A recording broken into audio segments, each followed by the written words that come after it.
Hello, welcome to 90% Knitting. This is episode 154, and I'm Lisa, your host, also known as Fiber Nymph, on Ravelry, Plurk, and Instagram. Today is Thursday, March 5th, and it's about 10 in the morning. Clearly, it's not a super sunny day out because I'm not being flooded with sun. It's actually not a sunny day at all. It just stopped snowing, actually. It snowed all night. It probably started yesterday evening around 5. I don't know. And it snowed all night. There was about 7 inches of snow on my sidewalk this morning when I went to take the dog out, which means there's 7 inches at least now. I did shovel the sidewalk. Well, both of my sidewalks. I decided to wait to plow because it was still snowing, and at that point, like, what's another inch? Because I knew it was supposed to quit snowing, and it has stopped snowing now. So I'm going to podcast, I'm going to record, and then while the podcast is processing, I will go out and clear these 7 inches of new snow out of my driveway, which is going to take forever. At any rate, yeah, I don't even know how I got onto that already. Let me say hello to some people who introduced themselves in the welcome thread on the 90% Knitting board on Ravelry. There was Lori from Florida and Shane from Massachusetts, and Shane apparently also has a podcast. It looks like it's brand new. I only found 1 episode, but it's called Nitroversion. And I haven't had a chance to watch it yet, but I'm looking forward to checking it out. So anyway, I just have a couple of announcements, to housekeeping-y things to tell you right off the bat. Number 1, I failed to mention last week during the podcast about Valentine's. I got a bunch of Valentines from people on Ravelry. You know how they have the cute little old-fashioned Valentines you can send to people? Well, I got a bunch, and I just wanted to say thank you to any of you who sent me a Valentine. It was so sweet of you, and I look forward to those every year. They're a lot of fun. However, this year on Valentine's Day, I was actually really busy. I didn't do anything exciting for Valentine's Day, but I was super busy, and I wasn't even at my computer all day. I actually probably did not get a chance to do much on my computer until early in the week, probably Monday or so. And so I didn't have a chance. By then it was like I had so many other things I had to take care of and messages and everything. I never really got a chance to thank people individually for sending them, which I always try to do. And I felt really bad that I wasn't able to this year. But please know that if you sent me one, I did read it, and I really appreciated you sending it and the sweet little notes that you included. It was really, really thoughtful of you. And I'm sorry that I could not reciprocate the thoughtfulness this year by either replying or sending you one. So I didn't send any of those Valentines this year. Like I said, I just didn't have a chance. At any rate, thank you. I did appreciate them. And also, just to let you know, any of the drawings from recently that winners have contacted me, your prizes have been shipped out, and hopefully you've gotten them by now. If by chance you're a winner who has contacted me and you have not received your prize yet, will you please contact me again? Just because sometimes things fall through the cracks, and I just don't want to leave somebody hanging thinking they're getting a prize in the mail and I haven't shipped it yet. I'm pretty sure I've shipped everything to people who have contacted me with their mailing addresses, though. However, if that's not the case, I want to make sure I get it out to you. So please, please just contact me and remind me. It never hurts to do that, and I'm never offended. If you if you write to me about anything and I don't get back to you in a timely fashion, I know that's probably really annoying for you, and I apologize, but sometimes I just get really behind on messages and email and stuff. And so it always is best just write again. Seriously. And if I see it come in again, it's like it'll jog my memory that I already saw it once, because I usually see them. But if it's anything that's going to take some thought and I want to write like an actual thoughtful reply, I usually don't reply right then and there because I usually don't have the time. I want to wait until I have the chance to sit down at my desktop, because I can't stand trying to reply to things on Ravelry on my phone. It's just so cumbersome. Cumbersome. I don't know. And I don't get to sit here at my desktop very often. So anyway, it sounds like I'm making a whole lot of excuses for just like my lack of ability to keep up with stuff. But unfortunately, that's the way life is right this moment. Okay, so that's my housekeeping announcement-y thing. So let's get on with the knitting, because there is some. There's not a whole lot this week, but there is some. First of all, I did another Afghan square. I think I had this one started last week. My hand-spun Afghan squares. This is, I'm pretty sure this is some CVM from Cozy Makes, and I looked back in this particular project on my project page, and I've done 2 other squares out of this yarn. Though I looked at them and they look quite different, so it just may be the place in the skein that it was, that the colors were so different.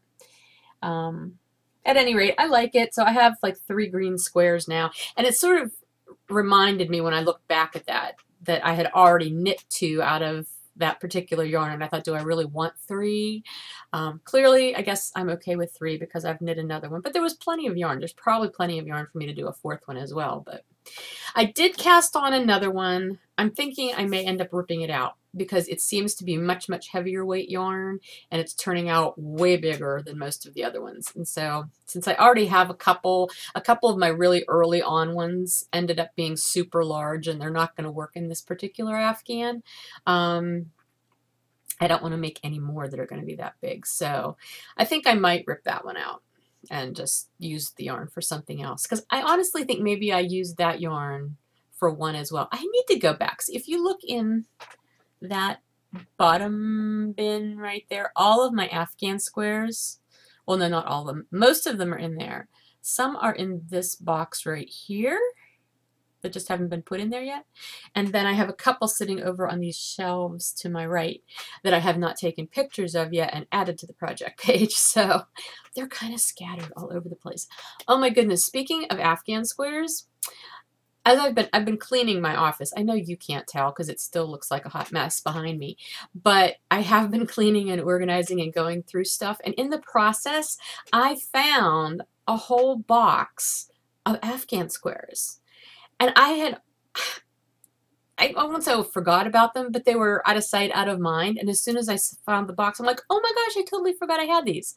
They're not hand spun and they're not knit by me. They were from back when I was participating in the Afghan square swap that was going on in the Knit Girls group. I don't know if any of you remember that.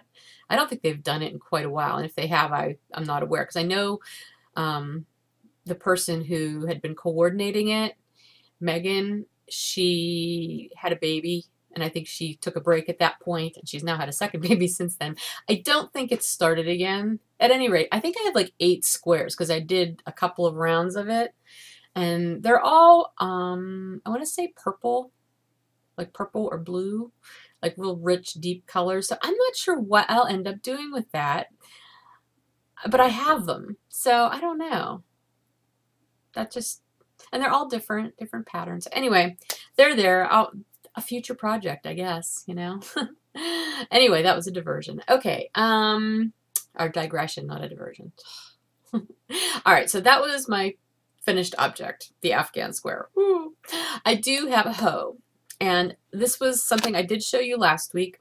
And if you were in the 6 Stripe Sock Club, I will put this disclaimer up one more time. This is made out of the last shipment's yarn. I'm pretty sure everybody has to have probably gotten theirs by now, even out of the country people, because it's been shipped several weeks ago. But if you don't want to see it, look away. But this is the sock that I knit out of it. This is a design that I kind of designed as I was going along. It's got a lot of seed stitch in it, as you can see, and the heel flap is also a seed. It's still a slip stitch heel flap, but it's done with a seed stitch kind of way. I realized because I figured, you know, I would write this up. There's a couple of different variations I'm thinking you could do with this sock, so if I write it up, I'll include the variations.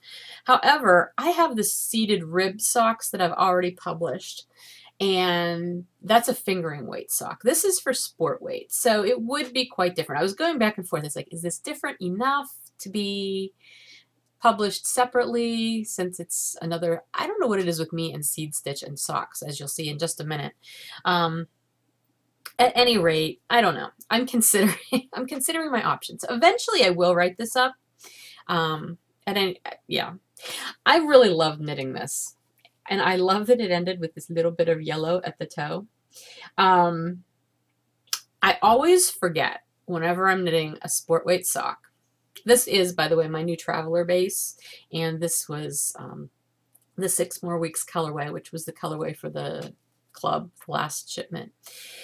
I always forget with sport weight socks that when I'm knitting out for my foot, like my foot is 9 inches long, so I usually knit to 7 inches and then start doing my toe decreases. But a sport weight toe doesn't take 2 inches, it only takes about 1.5 inches. And so I originally started my toe at 7 inches, and I'm knitting it, and it's getting smaller and smaller. I'm like, this doesn't seem right. And I tried it on, and it didn't fit. It was like my toes were sticking out at the end. I'm like, okay.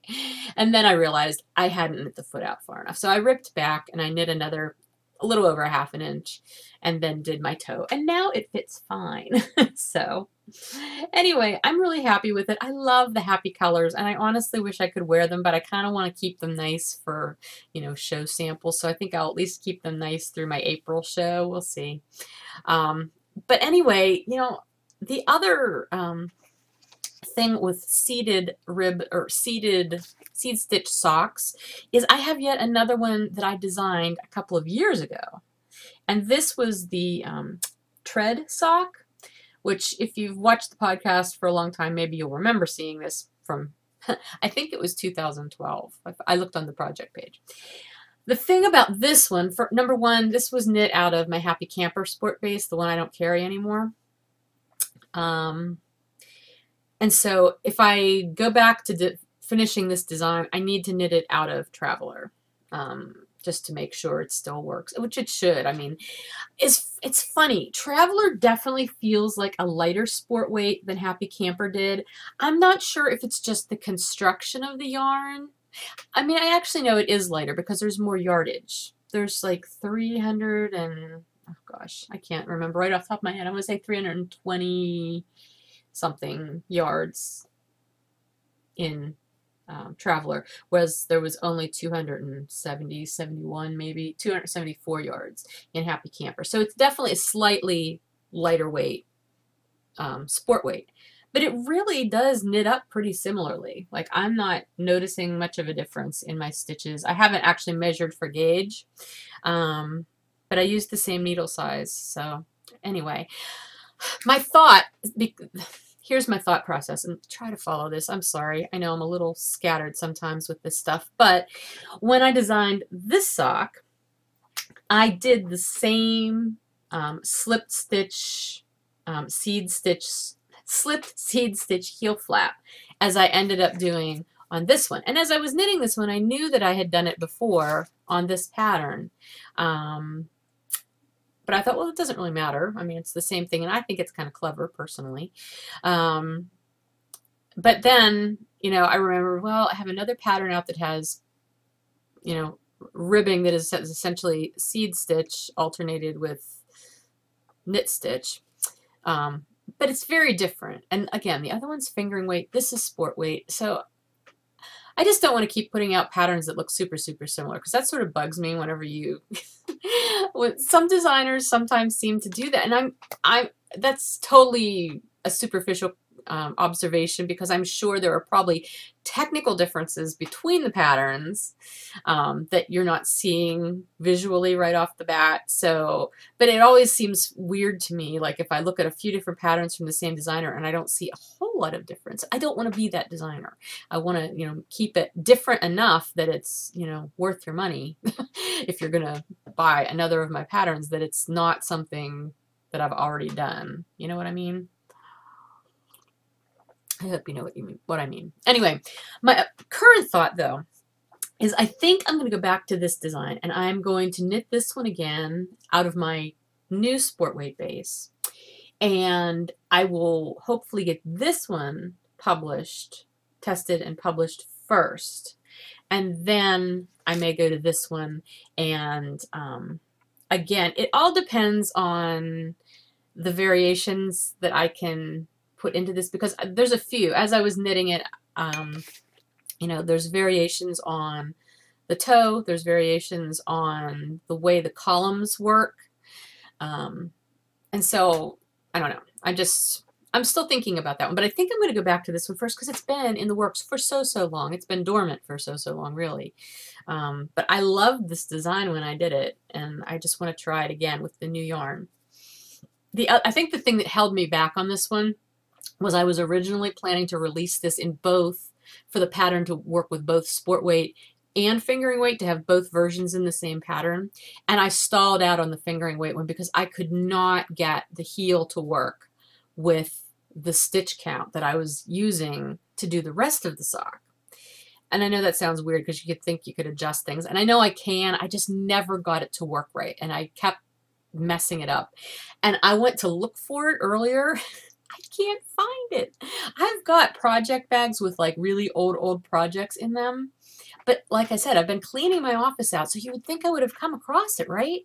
Can't find it anywhere. That's kind of disturbing. It may be out in my knitting basket out in the living room, but I just cleaned that out recently too, and I don't remember seeing it. I could just be forgetting, but I have to find that sock.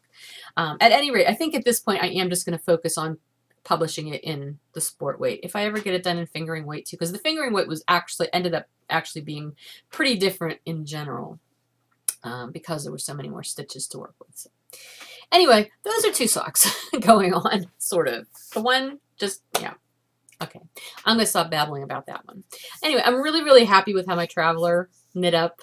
I love the base. It actually has soothed my feeling of loss over discontinuing my Happy Camper base, because I really love my Happy Camper base. You know that I've talked about that many times.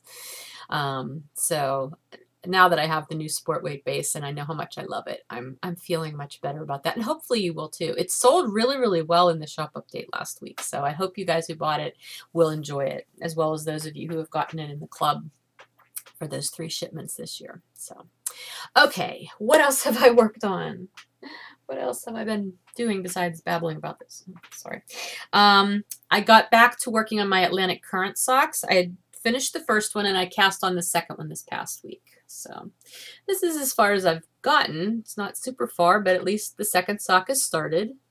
I usually cast on my second sock as soon as I finish the first one, just to avoid getting second sock syndrome, which is not usually a problem for me. Okay, you gonna focus there? Come on now. Oh, there we go. Okay, so this is the Atlantic Current sock pattern by Melissa Tuttle Sibley, and the yarn is from Unwind Yarn Company. Her Journey sock base in the Feria de Valencia colorway. So the second one is now underway. Woo! I also put a little bit of time into the Fruit Loop sock that I'm knitting for Heather. I didn't put too much time into it though. I feel bad. I really need to kick this one up a little bit. This is as far, I mean, I was here last time you saw it. I've knit to here, that little green stripe there, that's the heel, where I'll put the afterthought heel in, and then I have moved on beyond that, but not by much. What was I going to say about this?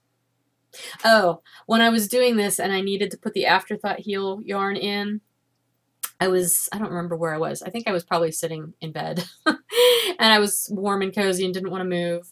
I knit in my bedroom a lot, either late at night or first thing in the morning. But I needed a contrasting color to put that heel yarn in. And so what I often do if I'm either out someplace and need to put it in and I don't have any, or if I'm lazy and don't want to get up and find any, I just work from the outside of my ball if it's a multicolored yarn like this, because 9 times out of 10 striping yarn, the outer piece of yarn is different than the color that I'm putting it in, and so I just use that for the afterthought heel yarn, and it's fine because it's not like I'm going to use all that yarn anyway. So that's just a little hint for you. But that's my Fruit Loops colorway on the bounce base that I'm knitting for Emma's friend Heather, who is also one of my yarn minions, my yarn helpers. I don't know if they would appreciate being called minions, but they're very nice minions. Anyway, yeah, it makes you think of the little yellow guys, right? Anyway, my yarn helpers. What else? I did not work at all on the sheep head hat. I know. I'm horrible. It's my knit along that I'm, you know, co-sponsoring, and I didn't work on it. I think I have this false sense of security with it since I know I am at least halfway done. And I feel like it's going to go much faster now because eventually I'll be doing decreases in there too. And I have till the end of this month, right? For the knit along. I will get back to it. I will. It's been a weird, like I said, I've been super busy working and dyeing, and Emma's home, and I just haven't had a whole lot of knitting time. So no work on the sheep head hat. I also, again, did not work on the Mama Vertebrae, which I believe I said last week that I'm going to hold off on working on that anymore just because it is going to be a little bit of a lighter weight sweater, you know, plus it's all open in the front, so it's not going to be super, super warm in the front, although I wear my cardigans like that anyway half the time. And I am like boycotting winter at this point, and I put a tank top on today and just put a cardigan over it because I want to wear warm weather clothes now. Just saying. So anyway, no work on the Mama Vertebrae. However, I did start another project. I woke up on Saturday. Congratulations. No, anyway, I woke up Saturday and I was like, I want to knit a sweater, and I want to knit a warm sweater, and I want to knit it now, and I want to be able to wear it now. I need a sweater now. And so I got out of bed, and I'm sure I got coffee first and everything, but I got on the computer and I started looking. And I had an idea of what I wanted to do. I wanted to do a pullover because I want something warm and cozy. It's been so freaking cold, although it actually has warmed up recently. I mean, warm is a relative thing at this point, but we haven't been having quite as many subarctic days. So anyway, long story short, I settled on the Frances Revisited pullover. Cowl neck pullover, which I originally came upon on Melia Bella's project page. Actually, I saw her wear a picture of her wearing hers that she knit, and then I went to her project page and found it. It's by Beth Silverstein. I'm sorry, that was poor pronunciation. But isn't it cute? It's a plain stockinette sweater for the most part, except there is seed stitch. This episode is brought to you by Seed Stitch. There's seed stitch around the edge of the cowl, around the band at the bottom of the sweater is seed stitch, and then the bands at the bottoms of the sleeves are also seed stitch. Now, I can tell you right now, I will not be doing that bell-shaped sleeve.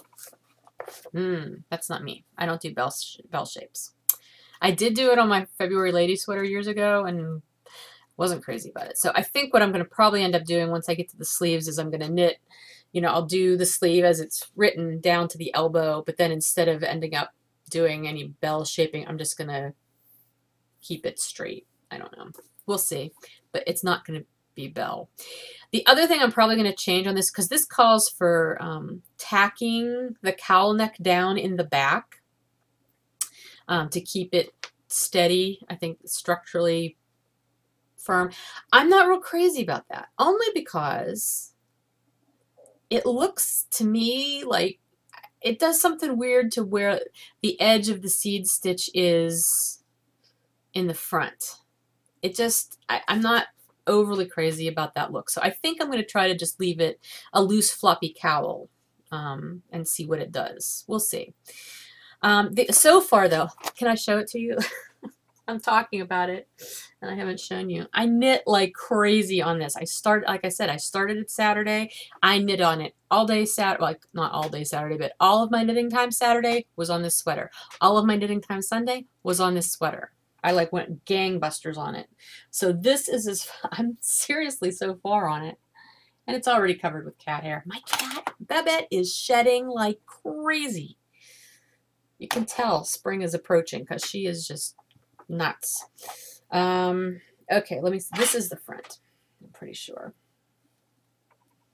I think that's the front. I mean, it's pretty much the same at this point. Hi, are we gonna? There we go. I love it, and I have actually. been really good about trying it on as I go, which I don't always do with sweaters. However, I did a really sketchy swatch. Okay, well first let me show you the yarn I'm using. I am using Nashua Hand Knits Woolly Stripes yarn, which I had a sweater lot of down in my deep stash down in the yarn dungeon in my basement. I looked through a bunch of stuff that I had. I had other things that I really would have liked to have used, but they weren't the right weight. This is actually considered an Aran weight. It's discontinued. They don't have it anymore. I've got a couple sweater lots of it though. So it's a single yarn. It's not a plied yarn, which makes it super soft. I would be worrying about pilling, except I made Emma a sweater out of this several years ago, and it's held up pretty well. I don't think she wears it too much anymore, but she did wear it a good bit, and it didn't really pill a lot. It held up well, so it's very soft, very squishy, not unpleasant at all. It's 100% wool. Anyway, yeah, it is color. Well, it's called tartan on here, WS0055. So they actually do give it a name too. I love how the colors are working up. It's considered an Aran weight. The pattern calls for a worsted weight. I have 15 balls of it. According to the yardage, I would need 13 for the worsted weight. So I think I'll be okay with yardage. I'm not too worried about that. I'm using that's the other thing though. I'm using a US 10, which is the needle size the pattern called for a worsted weight. This is a heavier yarn. I think it's a light Aran. I don't think it's a full-on Aran weight, but it's definitely heavier than worsted. And I am getting a very pleasing fabric with this. I can't imagine knitting worsted weight on 10s for this sweater. It would be so open. I don't think it would be nice at all. It would just, yeah. And I'm not, and the other thing, I'm not getting gauge. Like gauge is supposed to be, what is it? 13 stitches over 4 inches. I'm getting more than 13 stitches over 4 inches knitting it on 10s with a heavier weight yarn. That does not make any sense. I'm not a super tight knitter, so I don't know. It's working. That's all I can say is it's working. So what I did was I cast on and I knit to the point where I had to separate for the sleeves. I separated for the sleeves. I knit a couple rounds and then I put waste yarn in. And I tried it on and it fit perfect. Like it was great. I was very pleased with it. So then you were supposed to do like 5 inches beyond the arm where you separated for the arms. And then you're supposed to start doing some decreases. But I wanted to try it on before that. So I probably did actually more than 5 inches. I did probably 6 or so. Put the waste yarn in again, tried it on, and again, fit perfect. Like probably 0 ease at that point. There was no way I was going to do waist decreases because I think I've said this before. I carry my weight in my belly. Like the front of me is, I mean, I'm not like, you know, but I'm pudgy right there, like right below my boobs. And I hate when sweaters cling right there. So I'm not doing the waist decreases. I honestly think it's going to fit really well without them. And I think I'll be happy with it that way. I'm going to knit probably 10 or 11 inches and put waist yarn in again and try. I'm just going to keep trying it on as my goal to keep it fitting well, because I'd love for, it fits so nicely in the top, and the top is usually where I have a lot of issues because I'm narrower in the shoulders compared to the rest of me. Narrow shoulders, decent boobs, and then, you know, that weird belly bit there, and then I'm narrower down below. I have such a weird shape. Anyway, loving it. Absolutely loving how it's turning out so far.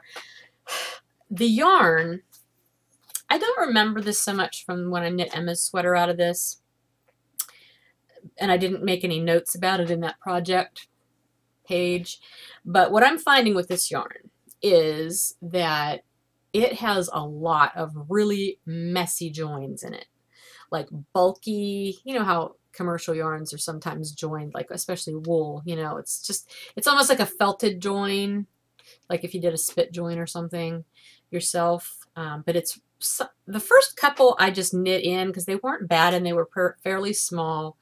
One of them I can actually see the little end is blinking out, so I'm hoping that doesn't come to bite me in the butt and it doesn't become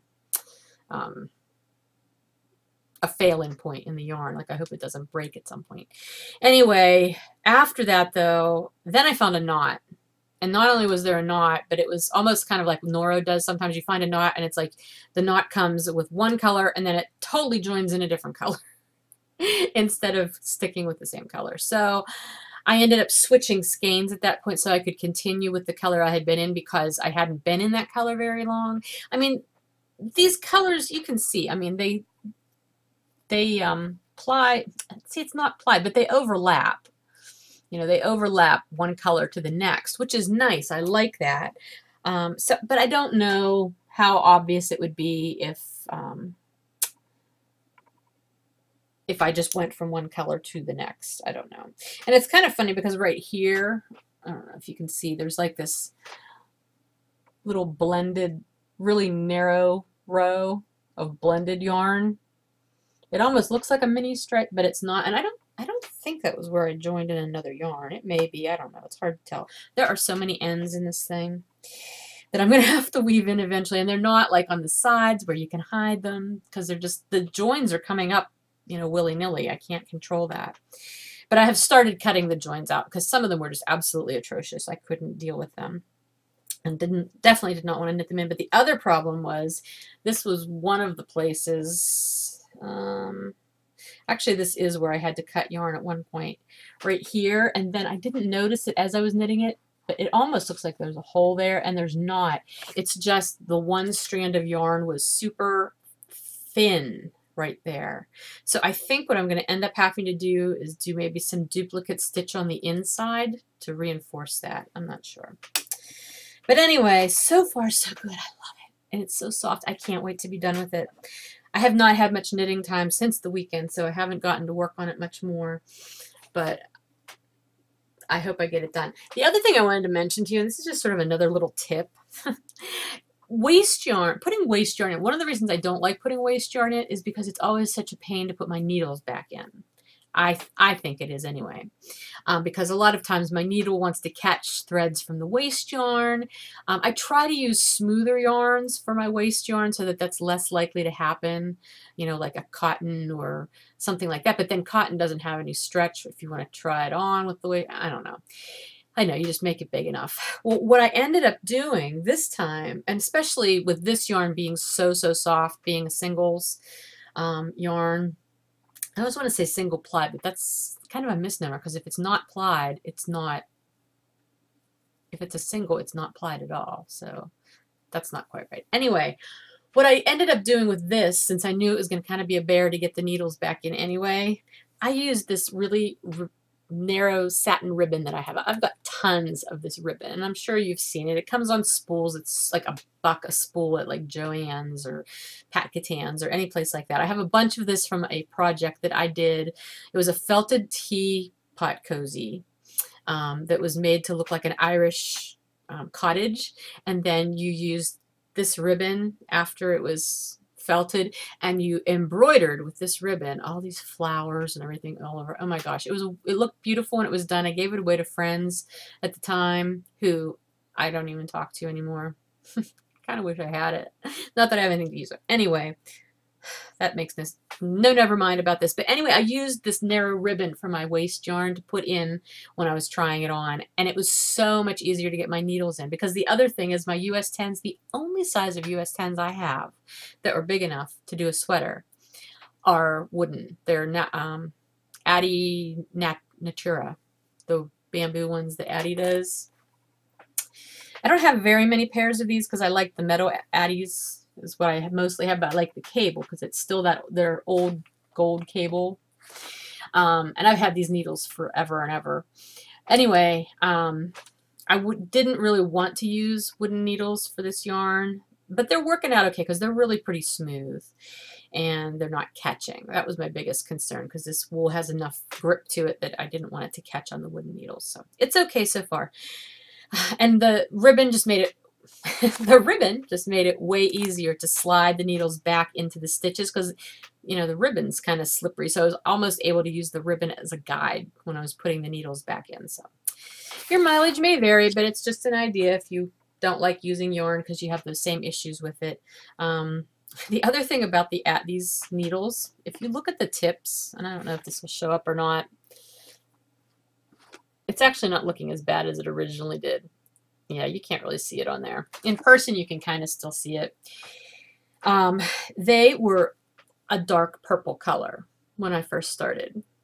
And it wasn't from this yarn. Apparently, these are the needles I used when I cast on a sweater years and years and years ago out of Malabrigo worsted.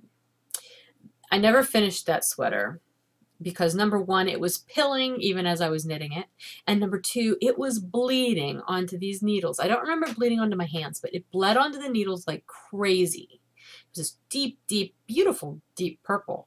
But these needles were stained from it. And I guess as I've been working with them on this sweater, it's kind of worn off. But yeah, that was horrible. That other sweater. So anyway, I've gone through, I think maybe 3 balls total, because I've got a couple partial balls in here when I have to, when I come upon some of those weird joins, because that's the other thing. Some of the joins, the weird joins, aren't even the same colors joined together. They're just a sudden change. So I've been trying to be consistent. So I'm breaking into multiple balls at the same time to knit from. And I think overall I probably will end up breaking into all 15 balls to finish this sweater. So we'll see. I don't know. But I'm pretty sure I'll have enough yarn. I don't think it'll be a problem. So that is the project that got the most attention this week. And it's also the one I've just talked about the most, but sorry. Upcoming, I talked about canopy. I have not started the canopy shawl yet. I need to get a couple things off the needles before I start doing anything else, but I do have another upcoming that I really do want to do. And that was one that I saw on the Fat Squirrel Speaks. Amy Beth knit this, and I've watched it a couple times, and I love it. And it's the Beeswax Hat by Amy Vanderlaar. And I absolutely, this is you're not getting to see a good picture of, well, there, maybe you can see the cabling. It's just a really, you're going to focus in closer. There we go. That's a decent shot of it. I love that patterning. It's so neat. It's very geometric. And I loved Amy Beth's. It's beautiful. It's totally my color. So Amy Beth, you know, if you decide you don't want it, feel free to send it my way. I'm kidding. It looks great on you. Anyway, I don't know what color I'll do mine out of, but I actually really love this gold color that's in this picture, and the one that Amy Beth did. I think she used Leadingman Fiber Arts for hers, so I don't know. We'll see, but that's definitely on my short list of something that I might want to do soon. What else? No spinning. No time, no spinning. Actually, that's all I worked on this week, aside from dyeing, which isn't a hobby. It's my business. The Stranded Colorwork Knit Along is still going on through the end of this month, so March 31st. You guys are posting gorgeous pictures, so keep it up. Again, the projects have to have been started on or after February 1st, be done on or before March 1st. You can enter as many of them as you want, as long as it's actual stranded Fair Isle style knitting. It doesn't have to be legit Fair Isle. Okay, if I say that, then you're going to think it can be anything, and it can't be. It can't just be like slip stitch color work. It can't be brioche. It can't be... There's a lot of things that use 2 strands in a row, but it's not actually stranded color work, like a Fair Isle kind of stranded color work. Do you know what I mean? Fair Isle is a very specific type of stranded color work. Using 2 colors. The background color shifts a lot in true Fair Isle. The patterns are very specific. I was reading a lot about this recently. Whereas there's other things that are similar to that, but they don't follow all those rules. Like there's things that, there are projects that the background color kind of stays the same the whole time, whereas you're doing stranded along with it. The Fake Isle hat, if you've ever seen that, I knit that. I have a project page for that from years ago. That would be a good example because you're using one background color, but you're still doing the Fair Isle type type stranded knitting along with it. Fair Isle. Every time I do that, that's like my signal for Fair Isle. So stranded colorwork. I hope you know what I mean. I've answered questions on the board about, you know, what counts and what doesn't. And I hate to be super sticklery about things, but this was specifically meant to be a Fair Isle type colorwork, stranded colorwork knit along. So anyway, there's still plenty of time to join in if you want to do small projects. You've got lots of time. If you're a very assertive knitter, you could probably get a big project done. I'm not sure that you could do like a Keone sweater or something at this point, but you know, it's all up to you. So please join us and have some stranded knitting fun. New to me podcast this week. Oh my gosh, Sampler Girl. And I am so sorry. I can't remember your first name. I think it's Tanya. I know it starts with a T. I'm pretty sure it starts with a T. I'm sorry. She's another one who I apparently subscribed to on YouTube at some point after hearing someone else talk about the podcast, but it's never popped up since I did that until today. It popped up this morning and it was the first one on my queue, and I'm like, oh, I haven't watched that yet. I'll watch that. And so I watched it while I was finishing that 6 More Weeks sock. She is a hoot. Oh my gosh. So much energy and just so funny. I love watching her. I'm going to go back and watch some of her other episodes too as soon as I have a chance. She apparently kind of alternates. She does audio sometimes and then she does video sometimes. So that may be why I haven't seen her before, because I think maybe, I don't know. I don't know how often she records either, if it's super regular or not. But anyway, check her out. Again, it's called Sampler Girl, and she is really, really funny. She makes me laugh. Her personality actually sort of reminds me of me because she kind of bounces around and is a little scattered. And I don't mean that in a bad way. I'm just like, I can totally relate. So anyway, she's cute. So check her out. I've got some new things. Oh, I have to stand up a second so I can get this. Hold on. Okay, I'm back. Here I am. This is actually, this first thing is not brand new. This is new in the sense that I found it downstairs in my deep, deep stash yarn dungeon. Years ago, when I first started spinning, I would go to, you know, fiber festivals and things around. And I got this one year, I decided I was going to buy farm wool, you know, and try out different farm wools to spin. And I also think I tried dyeing some of it. I did not have good results with that because it was way before I knew much of anything about dyeing fiber, let alone anything breed specific about fiber. So anyway, one year, I don't know why, but I started buying farm wool in huge batches. Like not just like a little 4-ounce bump, but like big bags. Big bags, okay? I have 2 of these big bags downstairs. One, oh my gosh, no, maybe I have 3. No, I think there's only one more. The other one is a Corriedale something cross. I can't remember what it is. It's very neppy. And I'm not sure if that was in the prep or if that's just how that yarn is. I don't remember what the cross was now. I don't know. It's neither here nor there. And it's a natural whitish color, okay? And it smells very, very, very sheepy. This, however, I totally forgot I had this. And it's just sitting on a shelf down there. You can just, you know, tell. But look at the color. Oh my gosh. Beautiful. Absolutely gorgeous. It's a blend of a light colored wool and then a dark, you know, a blackish kind of wool. I couldn't remember what this was. The other one, I have a note in it saying it's this Corriedale whatever cross. This one did not have a note in it. And a lot of times when you buy stuff like this from a vendor, they'll actually put a little note or on their card or something in with your bag so you know what it is and how much. I have a pound. I have a pound of each, actually. There's 1 pound of this, and I could not, for the life of me, think of what the fiber was. It was driving me crazy.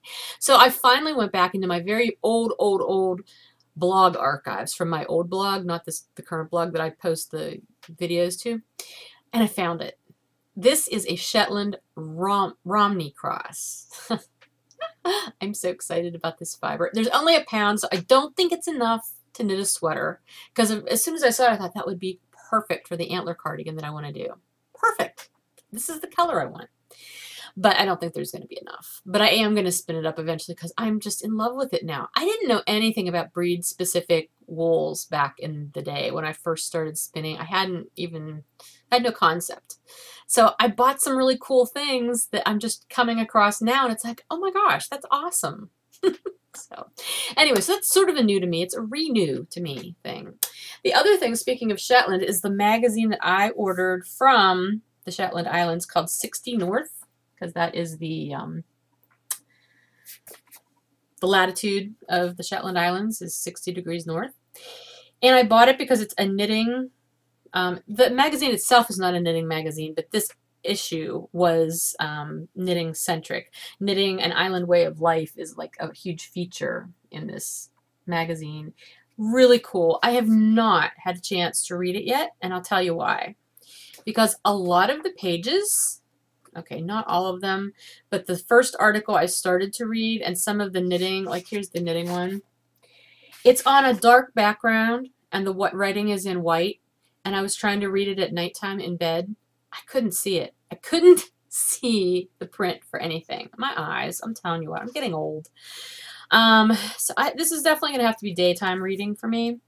But in the meantime, it's beautiful. The pictures are absolutely gorgeous. There's some really interesting articles in here besides the knitting stuff. There's an article about whaling. There's some recipe stuff. The Shetland Food Trail. Actually, maybe there's not recipes. It might just be an article about food. What else? Oh, no. There are some recipes, too. Right place, right person, right post. I don't have any idea what that article's about, but she's got a gorgeous sweater on. Or scarf, sorry. So yeah, it's been sitting here and I want to read it so badly, but I need to do it in good light when my eyes aren't tired. So that, and then the only other new thing I got, and this is also another new to me that's not new to me. Okay, Dramatic Knits has been around almost as long as I have podcast-wise. He started his podcast, Steve started his podcast shortly after I started mine, which has been 4 years now. I totally didn't mention when I had my podiversary. It was the end of January. I'm so bad about remembering things like that. Anyway, 4 years ago. So I've watched him for a really long time. However, since I got behind on podcasts, I often didn't watch him in recent history. And I know I looked for him on YouTube back when I started watching a lot of the stuff on YouTube, and I couldn't find him there. So I would go to his blog and watch it from there. But he's on YouTube now, which makes things so much easier. So I've been enjoying catching up with him. I think maybe only 1 or 2 episodes are on YouTube at this point because he's not like going retroactive and putting old ones on. But anyway, I did go to his blog last weekend and I was just watching episode after episode, catching up with him and Callie. But anyway, that also prompted me to go to his shop, Leading Men Fiber Arts, because you know I love me some Leading Men Fiber Arts yarn. They are one of my favorite dyers. Just in general. Love their stuff. And I got this skein. Isn't this gorgeous? I mean, I know it's probably because it's like the naturally colors and I'm really going for those these days, but it is a dyed yarn. It's just, it's beautiful. It's called Sandcastle and it's on the Show Stealer base, which is their MCN base. Oh, the squish factor. Oh my gosh. But I just love the little flecks of color he's got in there. I mean, and those are intentional flecks, you know, that are supposed to be there as opposed to my crazy flecks that I get sometimes that aren't supposed to be there. Isn't this beautiful? It is just, it's gorgeous. I want to eat this yarn up. It's so nice. But I think I should knit with it instead. So I have no idea what this will become. But for right now, I'm just going to love it and hug it and call it George. So anyway, those are my new things. I have decided that the winter doldrums have definitely set in officially. And I'll probably mention that again in a little bit. But I decided, in order to help counteract the winter doldrums, I would like to do an impromptu winter doldrums giveaway. So that's what I'm going to do. And it's going to be a couple of bags. And these are bags from my bag stash. As again, been cleaning out the yarn room, organizing all my stuff, and I've got tons of these tiny little box bags, sock size box bags. I used to buy these a lot, and these are both piddle loop bags. I don't even know if Jen is still making bags, to tell you the truth. I haven't seen anything from her lately. I may just be missing it. I don't know, and I haven't checked her shop in a long time. At any rate, I have tons of these little bags, and her bags are so adorable. They are just, I love the fabrics. They're just perfect. So this one is cherries, and this one is these little Japanese animals, like circus animals. So much fun. I picked these two. I've got a few more that I'll give away some other time, but I picked these two because they were bright and fun, and I think we need that at this time of year, especially if you live anywhere where you've been getting snow like I have, or worse. So anyway, I'm going to put a thread up for the bag giveaway, and you can enter there if you would like to win one of these bags. I can't promise which one you'll win if you win, but you'll win one of them. And along with the bag, you'll also receive in the bag a few little mini skeins. A couple of them will be yarn that one of my viewers kindly donated to me. She sent, I think there were 4 just little itty bitty bob mini skeins, which are great because you can use them for a lot of things. And then one of them will be my yarn as well. So there will be 3 little mini skeins in your bag. And here's the mini skeins from this one. So anyway, that will be a new drawing, so be looking for that. I will put that thread up as soon as I'm done recording. Goals revisited. I haven't even written up March goals. February was maybe a 50% success rate. I'm not even going to go over them again because there was enough that I didn't do that it's just depressing. But you know, if you're a baseball player and you're batting 500, that's not too bad, right? I don't know. I don't really know anything about baseball. But anyway, yeah, and I haven't even written up March goals. I've got enough to do that I know what I have to do, and yeah. Anyway, moving on. 10%. Emma's home. She's been home on break for a week now. She goes back Monday. I can't believe it goes so fast. But it's been great having her home, so that's fun. Honestly, not much else. It is the winter doldrums. It's like everything is the same. Nothing is exciting, really. You know, I'm going to the gym, which is fine. You know, I need to do that. That's at least keeping me moving. You know, getting snow still, plowing still, getting ice, cursing a lot because of the ice, weeping, gnashing of teeth. Yeah, I'm so over it. I do have certain ways, though, that I deal with the winter doldrums, and one of them is to buy primrose because these show up in my grocery store around this time of year, and they're in so many fun, bright colors. And I picked this one up the other day. This is like one of my favorite colors of these primrose. As a matter of fact, that was one of the stripes in this yarn. It was this one. That's what inspired that one. So, because I like that color. Another thing I tend to do is I buy a lot of lemons and limes. Even if I'm not going to really use them, although I do use lemon a lot when I'm cooking, fresh lemon, but I just love the bright colors. And I put them in a bowl. I have one of my pottery bowls that I have, and I put them in there, and they sit and they look really pretty and bright and uplifting. And the other thing I just started doing is I bought a bunch of oranges. Not a bunch, I bought 4, okay, because I'm not a big orange eater, but I didn't buy them to eat. I bought them to make fresh squeezed juice because I was watching the Fluffy Fibers podcast a while back, and Isabel showed, I think it was that podcast. If I'm wrong, I'm sorry, Isabel, if I'm attributing this to you and it's not you. I don't even know if she watches. But anyway, someone, and I'm pretty sure it was Isabel, had one of these, and she was talking about fresh squeezed juice. Well, I've had this thing forever. This was in my family's house from the time I was a little kid, so I'm imagining this was probably my dad's, and it's just been around forever and ever and ever. And somehow I ended up with it. Hardly ever used it, but I've been using it with my oranges and squeezing myself fresh squeezed orange juice that's really, really pulpy. And it's funny because I don't usually like pulp in my orange juice. I don't drink orange juice a lot in general because it gives me heartburn. But the fresh squeezed stuff I like with the pulp, and it hasn't been giving me heartburn. So there's that. So that is actually a nice way to counter the dark gray winter doldrums too. Just saying. Other than that, just a little bit of shop news. Not much because there's not an update this week. The next update won't be until Sunday, April 15th at 3 p.m. So be watching for that. But I just want to let you know last week's update, Saturday's update, and then Sunday's listing for the minis of the month. Both of them went really well. So thank you so very, very much. The Pi Day yarn was a huge hit. And I'm going to make more of that and put as much of it in the shop as I can. I've got a show coming up that I need to be dyeing for, so I'm going to be dyeing both for the shop and the show, as well as some wholesale stuff. So I've got a lot of dyeing going on. As such, I'm not taking any special orders for the Pi Day yarn right now.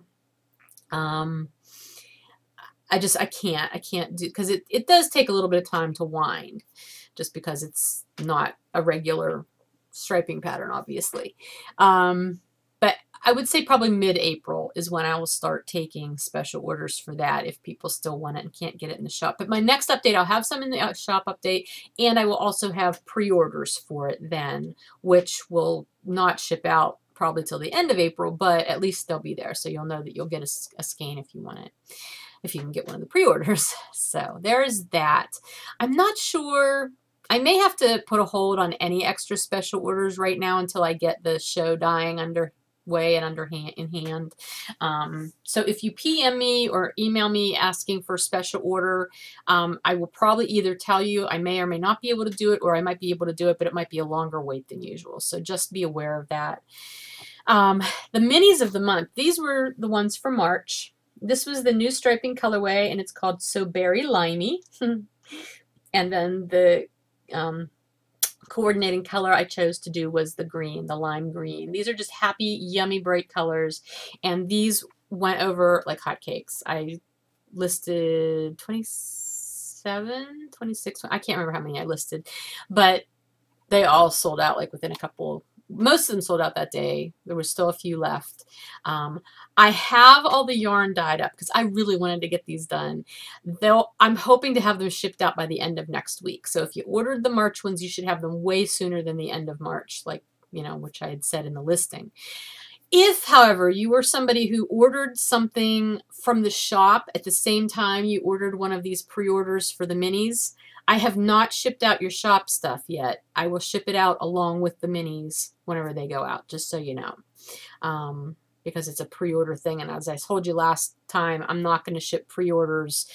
I'm not going to ship in-stock stuff separately from pre-orders if they're on the same order anymore. It's just a little too costly for me to do that. So if you want stuff that's in the shop, in stock, and you want to pre-order, place them on 2 separate orders.